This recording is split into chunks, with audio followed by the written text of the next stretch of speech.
My dad hit me with a belt, and I smiled. The leather cracked across my back, and I felt the sting bloom hot and sharp through my t-shirt, spreading like fire across my shoulder blades. I was 17 years old, standing in our kitchen with my hands gripping the counter edge so hard my knuckles had gone white. My father stood behind me, breathing heavy from exertion and rage. The belt doubled in his fist, his face red and twisted with that particular fury I'd learned to recognize over the years. This was the fury that meant he'd been drinking since noon, that something had gone wrong at work, that my mother had said something he didn't like, that the world had disappointed him again, and someone needed to pay for it. Usually, that someone was me. But this time, instead of crying or apologizing or begging him to stop like I'd done 100 times before, I turned around slowly and smiled at him. The smile wasn't defiance or bravery. It was something else entirely, something that had been building in me for months without my fully understanding what it was. My father's eyes widened when he saw my expression, confusion replacing the anger for just a moment. "What the hell are you smiling about?" he demanded, raising the belt again. I kept smiling, feeling blood trickle down my back where the buckle had caught skin, tasting copper in my mouth from where I'd bitten my tongue to keep from crying out. "I'm smiling because this is the last time you'll ever hit me," I said quietly, my voice steady despite the pain radiating through my body. "I'm 17 now. In 8 months I turn 18 and I'm gone. Every time you hit me from now on, I'll smile because I'm counting down the days until you never see me again." My father's face went from red to purple, veins standing out on his forehead like twisted ropes. He raised the belt higher and I didn't flinch, didn't move, just kept that smile fixed on my face while maintaining eye contact. For the first time in my life, I saw something flicker in his eyes that might have been fear or recognition that he was losing control over me. He lowered the belt slowly, breathing hard through his nose. "You ungrateful little shit," he said, his voice shaking. "After everything I've done for you, putting a roof over your head, food in your stomach, clothes on your back, this is how you repay me? With disrespect?" I wanted to laugh at his twisted logic. This idea that providing basic necessities somehow purchased the right to brutalize your own child.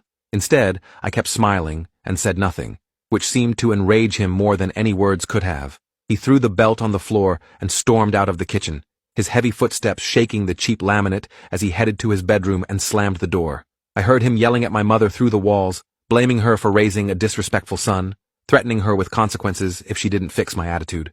I stood in the kitchen alone, my back on fire, my hands still gripping the counter, and felt something fundamental shift inside me. I'd been afraid of my father my entire life, afraid of his temper, his fists, his belt, his words that could cut deeper than any physical wound. But in that moment, watching him retreat to his room like a child throwing a tantrum, I realized something profound. He only had power over me because I gave it to him, and I was done giving. I went to my room and pulled off my shirt carefully, wincing as the fabric peeled away from the welts on my back. I used my phone to take pictures of the damage, documenting the raised red lines, the spot where the buckle had broken skin, the bruises already forming in purple and yellow patterns. I'd never documented his violence before, had always been too scared or ashamed or convinced that this was somehow normal, that all fathers disciplined their sons this way, but I was done pretending. I saved the photos to a cloud drive my father didn't know existed, along with dozens of other pictures I'd been secretly taking over the past 6 months. Bruises on my ribs from when he'd punched me for talking back, welts on my arms from when he'd used a wooden spoon, a black eye from when I'd accidentally broken a plate while washing dishes. The documentation had started after a guidance counselor at school named Mrs. Reeves had pulled me aside in the hallway one day. She'd noticed bruises on my wrists and asked directly if everything was okay at home. I'd lied automatically, years of conditioning making the denial reflexive. "I'm fine, just clumsy, you know. Play a lot of basketball, get knocked around." But Mrs. Reeves had looked at me with eyes that said she knew exactly what those bruises meant, that she'd seen this pattern before in other students. "If you ever need help," she'd said quietly, pressing a card into my hand, "there are people who can help you. You don't have to live like this." I'd thrown the card away, but her words had planted something in my mind, a seed that grew slowly over the following months. What if I didn't have to live like this? What if there was a way out before I turned 18? I started researching emancipation laws in our state, reading through legal websites late at night when my parents were asleep. The requirements seemed impossible at first. I needed proof of financial independence, a stable living situation, evidence that emancipation was in my best interests. But the more I read, the more I realized there might be a path forward. I had a job working at a grocery store 3 nights a week and weekends, making minimum wage but saving every penny in an account my father couldn't access. I'd been doing this since I was 15, initially just wanting money for video games and normal teenage things. Now that money represented something more important: freedom, survival, escape. I calculated that I had almost $4,000 saved, enough for a security deposit and first month's rent on a cheap apartment if I could find one. The idea of emancipation became my obsession. I researched every aspect, learning that I'd need a lawyer to file the petition, that there would be a court hearing, that my parents could contest it. The thought of standing in front of a judge and explaining why I needed to legally separate from my family terrified me, but not as much as the thought of spending another year under my father's roof. I started building my case methodically, documenting everything. I kept a journal hidden in a lockbox under my bed, recording every incident of abuse with dates, times, and descriptions. I took photos of every bruise and cut. I saved threatening text messages my father sent when he was drinking. I recorded audio on my phone during his worst rages, capturing his screaming and the sounds of him throwing things or hitting me. Evidence. That's what Mrs. Reeves had unknowingly taught me I needed. Evidence that could speak when my voice failed. 3 weeks after the belt incident, I went back to Mrs. Reeves. I found her in her office during lunch period and closed the door behind me. "I need help," I said, without preamble, my voice cracking despite my intention to stay calm. "You said there were people who could help me. I'm ready now." Mrs. Reeves set down the sandwich she'd been eating and gave me her full attention. I showed her some of the photos on my phone, not all of them, just enough to make my situation clear. I watched her face change from concern to horror to a kind of determined anger that I recognized from my own reflection lately. "How long has this been happening?" she asked quietly. "My whole life," I admitted. "But it's gotten worse since my mom lost her job 6 months ago. He blames her for everything, and when he can't hit her because she fights back, he hits me instead." Mrs. Reeves made some calls while I sat in her office, my leg bouncing nervously as I listened to her half of the conversations. She spoke to someone at Child Protective Services, then someone at a legal aid organization, then someone else whose title I didn't catch. When she hung up after the third call, she turned to me with an expression that was both encouraging and worried. "There's a lawyer named David Kowalski who handles emancipation cases pro bono for students in situations like yours. He's willing to meet with you today after school if you can get there. I can drive you." I wanted to hug her but settled for nodding, afraid that if I tried to speak I'd start crying and wouldn't be able to stop. "Thank you," I managed finally. "I don't know why you're helping me, but thank you." Mrs. Reeves reached across her desk and squeezed my hand briefly. "Every kid deserves to be safe in their own home. When that's not possible, they deserve help getting out." David Kowalski's office was in a rundown strip mall, between a bail bondsman and a tax preparation service. Mrs. Reeves waited in her car while I went inside, finding a small reception area with worn carpet and mismatched furniture. David himself was younger than I expected, maybe 35, with wire-rimmed glasses and a beard that needed trimming. He shook my hand firmly and gestured me into his office, which was crammed with filing cabinets and law books. "Mrs. Reeves filled me in on your situation," he said, sitting behind his desk and pulling out a legal pad. "I need you to tell me everything, starting from as far back as you can remember. Don't leave anything out, even if it seems minor. Every detail matters when we're building a case for emancipation." So I told him everything. Years of violence and fear, compressed into a 2-hour conversation that left me exhausted and shaking. David took notes without interrupting, occasionally asking clarifying questions about dates or specific incidents. When I finished, he sat back in his chair and removed his glasses, rubbing his eyes. "This is one of the clearer cases I've seen," he said finally. "You have documentation, evidence, a pattern of abuse going back years. You're employed and have savings. Your grades are good despite your home situation. I checked with Mrs. Reeves. You're 17 and close to 18. A judge will take all of this seriously." He leaned forward again, his expression serious. "But you need to understand what you're starting here. Filing for emancipation means your parents will know you're trying to legally separate from them. If your father is as volatile as you describe, this could make things more dangerous for you in the short term. We'll request a temporary restraining order. But enforcement can be inconsistent. Are you prepared for potential retaliation?" The question hung in the air between us. Was I prepared? Could anyone truly be prepared for their father's rage when backed into a corner? I thought about that smile I'd given him in the kitchen, the way fear had flickered in his eyes when he realized he was losing control. "I'm prepared," I said, surprising myself with the steadiness in my voice. "I'm more scared of staying than leaving. At least if I file for emancipation, there's a chance things get better. If I do nothing, I know exactly how the next year plays out. More beatings, more fear, more of my mother pretending not to see what's happening. I'd rather take my chances with the unknown." David nodded slowly, something like respect crossing his face. "Okay then, let's get started. I'll need copies of all your documentation, photos, journal entries, recordings, everything. We'll file the petition this week, along with a request for emergency temporary restraining order. The court will schedule a hearing within 30 days usually." I spent the next week living in a strange state of anticipation and dread. At home, I was careful to avoid my father as much as possible, working extra shifts at the grocery store and staying in my room when I had to be in the house. My mother noticed something was different, cornering me in the hallway one evening while my father was passed out drunk in front of the television. "What's going on with you?" she asked, her voice pitched low so he wouldn't hear. "You're never home anymore. Your father thinks you're avoiding him." I looked at my mother, this woman who'd given birth to me and then spent 17 years pretending not to notice when her husband beat their son. I felt a complicated mix of pity and anger that I couldn't fully articulate. I am avoiding him, I said flatly. Seems like a smart survival strategy given that he hits me. My mother flinched like I'd slapped her. Don't exaggerate. He disciplines you when you're disrespectful. That's different. Her casual dismissal of years of abuse made something snap inside me. You know what, Mom?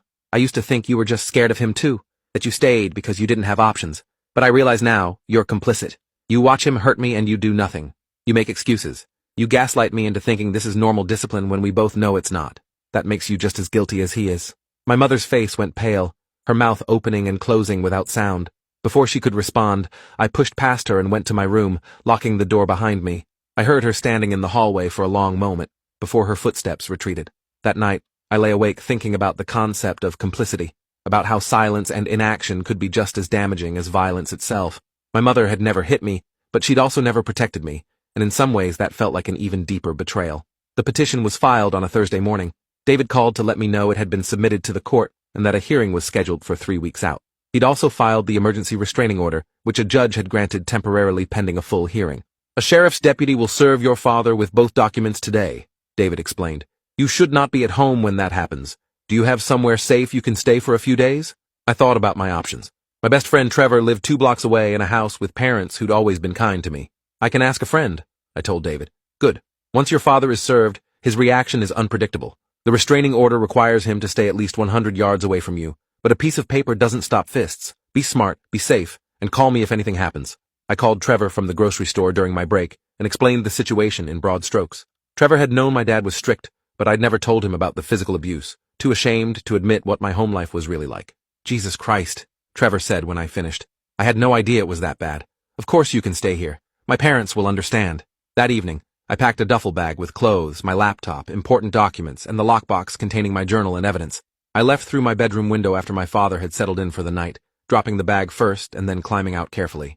The symbolism wasn't lost on me. Sneaking away like a thief, except I was stealing myself back from a situation that had been stealing pieces of my soul for years. I walked to Trevor's house under streetlights that turned everything yellow and surreal, my heart pounding with each step, expecting my father's truck to appear at any moment. Trevor's parents, Kenneth and Diana, met me at the door with expressions of concern and kindness that made my throat tight. Trevor told us what's happening, Diana said, ushering me inside. You can stay here as long as you need. We're proud of you for taking steps to protect yourself. That takes incredible courage. I wanted to tell her it wasn't courage, it was desperation, but I just nodded and followed Trevor to the guest room. That night, I lay in a bed that wasn't mine, in a house where no one screamed or threw things or used violence as a form of communication, and I couldn't sleep. The silence was too loud. I was so accustomed to chaos that peace felt alien and wrong. Around 2 a.m, my phone started buzzing with texts from my father. The messages started confused, then angry, then threatening, then pleading. Where are you? Come home right now. You're grounded. I'll have you arrested. Please come home, we can talk. I'm sorry. I'll change. You ungrateful bastard. You're dead to me. The emotional whiplash was dizzying. David had warned me not to respond to any communication from my father, that it could be used against me, or could violate the restraining order in ways that complicated things. I screenshot every message and sent them to David, documenting the harassment. My father called 17 times before I finally blocked his number. Then he started calling from my mother's phone. I blocked that too. Around 4 a.m, Trevor knocked softly on my door. You okay? I heard your phone going crazy. I let him in and showed him the screenshots. Trevor read through them, his expression darkening. Your dad is unhinged, he said flatly. I'm glad you got out when you did. We stayed up the rest of the night talking, me finally telling someone my age about the reality of my childhood. Trevor listened without judgment, occasionally asking questions, but mostly just being present in a way that felt healing in itself. The sheriff served my father with the restraining order and emancipation petition the next afternoon. David called to confirm it had been completed and to warn me that my father had apparently become belligerent with the deputy, threatening legal action and claiming the whole thing was a misunderstanding. He's hired a lawyer, David told me, someone named Gregory Finch who specializes in family law. They're going to fight the emancipation and challenge the restraining order. This is expected. Don't let it shake you. But it did shake me. The idea of facing my father in court, of having lawyers argue about whether my abuse was real or exaggerated, of potentially having a judge decide I needed to go back home, it all felt overwhelming. That evening, my mother called from a number I didn't recognize. Against my better judgment, I answered. How could you do this to us? She sobbed immediately. Filing court papers, getting a restraining order against your own father. He's devastated. We're devastated. This is tearing our family apart. Her words were so absurd they almost made me laugh. Mom, there's no family to tear apart. There's an abuser, an enabler, and a victim. That's not a family, that's a hostage situation. I'm done being the hostage. My mother's crying intensified. He only disciplines you because he loves you, because he wants you to be a good man. You're too young to understand, but someday you'll have children and you'll see that raising them requires tough love sometimes. I felt cold, listening to her justify years of violence as tough love. This woman who'd stood by while her husband brutalized their son, and convinced herself it was for my own good. If you believe that, I said quietly, then you're more broken than he is. At least he knows he's wrong even if he won't admit it. You've actually convinced yourself this is normal. That's pathetic. I hung up before she could respond, and blocked her number too. I sat on the edge of the bed shaking, adrenaline coursing through me from the confrontation. The 3 weeks before the hearing passed in a strange suspended animation. I stayed at Trevor's house, went to school, worked my shifts at the grocery store.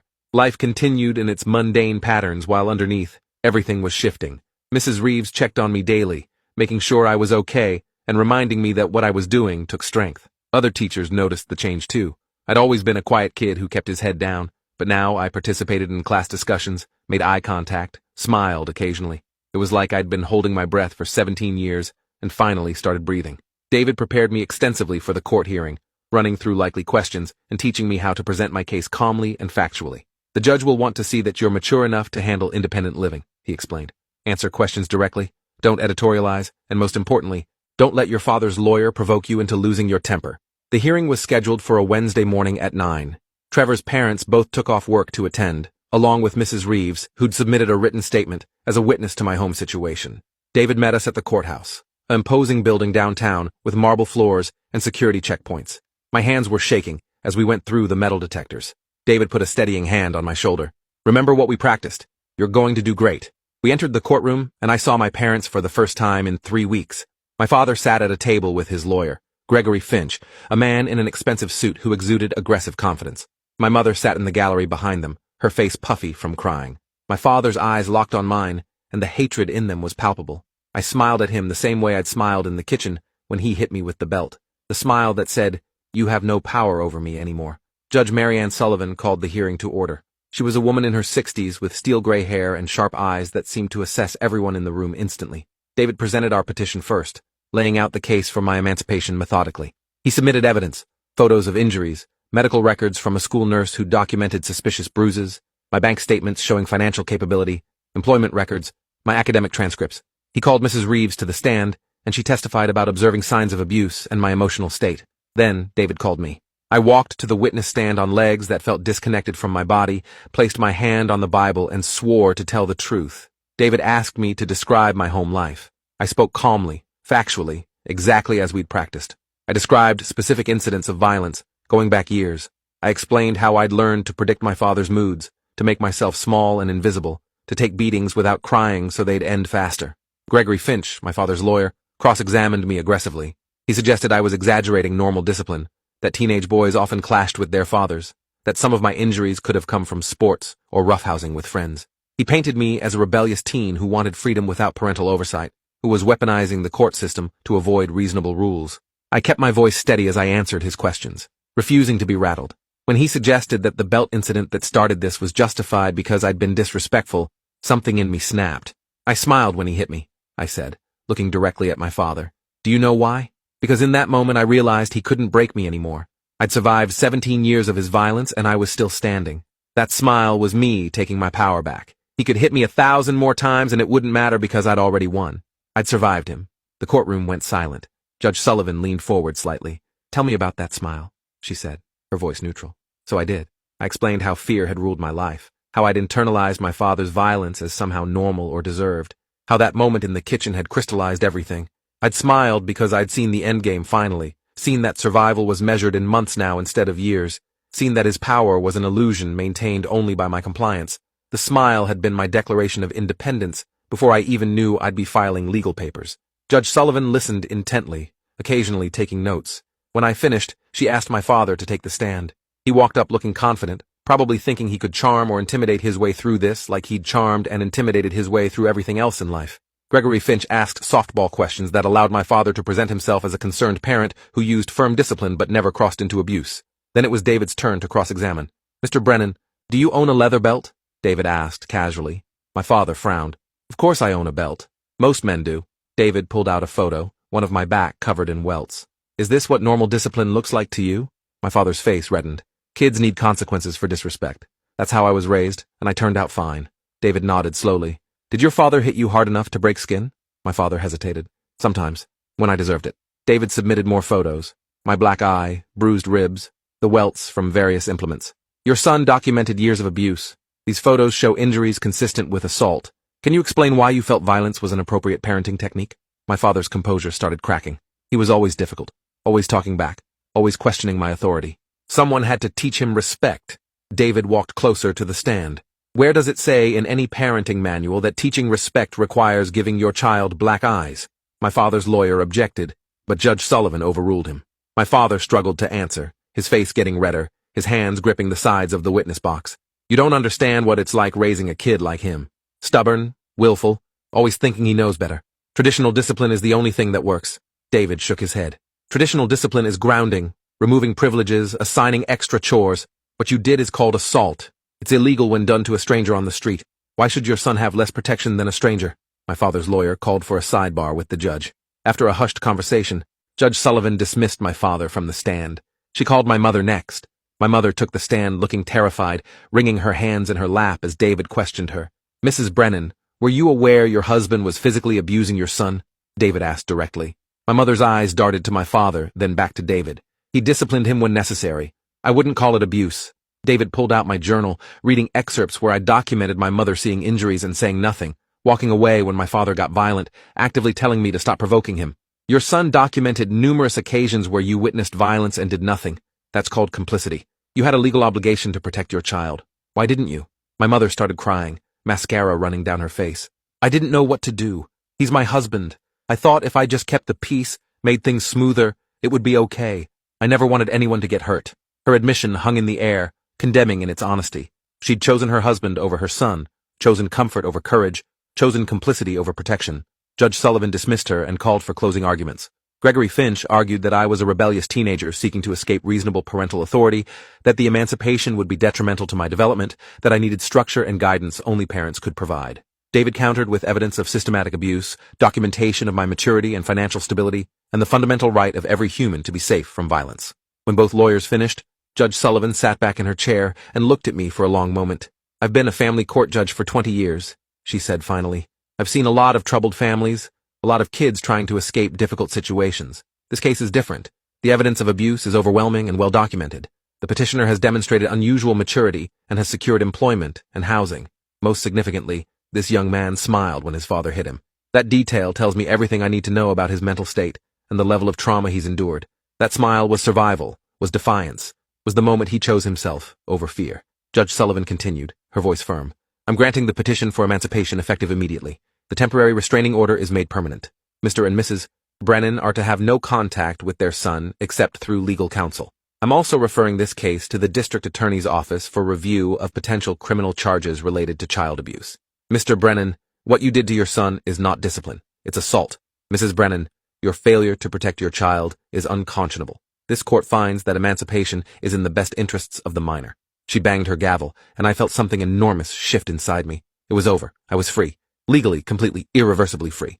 My father stood up shouting, saying the judge was biased, that this was a travesty, that he'd appeal. Security guards moved toward him, and he sat down, his face purple with rage. My mother just cried silently. I turned away from both of them and walked out of the courtroom with David, Trevor's parents, and Mrs. Reeves following. Outside the courthouse, David shook my hand firmly. You did it. You're officially emancipated. Your parents have no legal authority over you anymore. I nodded, feeling oddly numb. I'd spent so much energy building toward this moment that now that it was here, I didn't know what to feel. Relief, definitely. Vindication. But also a strange sadness for the family I'd never really had, for the childhood that had been stolen by violence and fear. Trevor's parents offered to let me stay with them until I found my own place, which I gratefully accepted. Over the next month, I used my savings to rent a studio apartment near the grocery store. It was small, and the plumbing made weird noises, but it was mine. I decorated it with thrift store furniture and posters, creating a space that felt safe. I finished my senior year of high school living independently, working my job, maintaining decent grades. Teachers who knew my situation checked on me regularly, offering support and encouragement. 6 months after the emancipation, I got a call from a detective named Angela Ortiz. She was investigating my father based on the judge's referral. I need to ask you some questions about the abuse you documented, she said. The DA is considering pressing charges.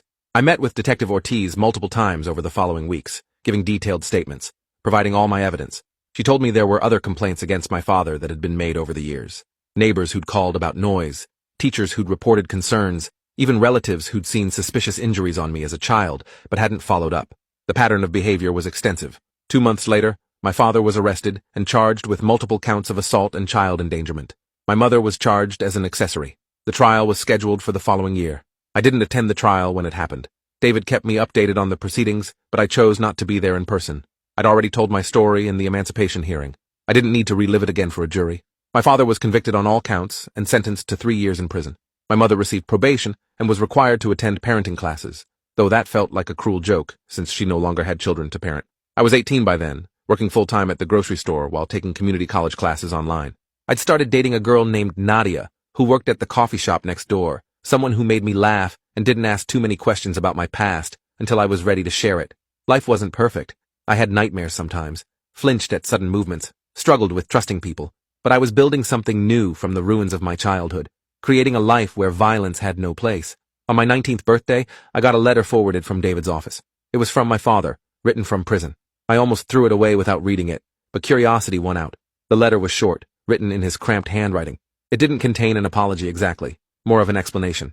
He wrote about his own father, about beatings he'd received as a child, about how he'd thought he was being a better parent because he never went as far as his father had gone. He'd inherited violence and passed it down, genuinely believing it was normal and necessary. He wrote that prison had given him time to think, that therapy was mandatory, and he was learning about anger management and generational trauma. He wrote that he didn't expect forgiveness, but wanted me to know he was trying to understand what he'd done wrong. I read the letter twice, then put it in a box with all the other artifacts of my old life, the journal, the photos, the court documents. I didn't write back. Maybe someday I would, or maybe I wouldn't. The choice was mine now, and that freedom was its own kind of healing. I thought about that smile I'd given him in the kitchen, how it had marked a turning point. That smile had been my survival instinct kicking in, my refusal to be broken, my declaration that I was worth more than his rage could diminish. Years later, I graduated from community college with an associate's degree in social work. I'd decided to dedicate my career to helping kids in situations like mine, to being the person Mrs. Reeves had been for me. On graduation day, she was in the audience along with Trevor and his parents, David and Nadia, who'd become my partner in building a life I'd once thought impossible. My parents weren't there, and their absence felt appropriate rather than painful. Some wounds heal but leave scars, and I'd learned to carry mine without letting them define me. That night, I looked at myself in the mirror and smiled, not the desperate survival smile from the kitchen, but a genuine smile of someone who'd escaped hell and built something beautiful from the ashes. I'd survived my father's violence, navigated the legal system, and emerged on the other side intact. That was worth smiling about. Thanks for watching till the end. Make sure to subscribe and like to not miss the next story.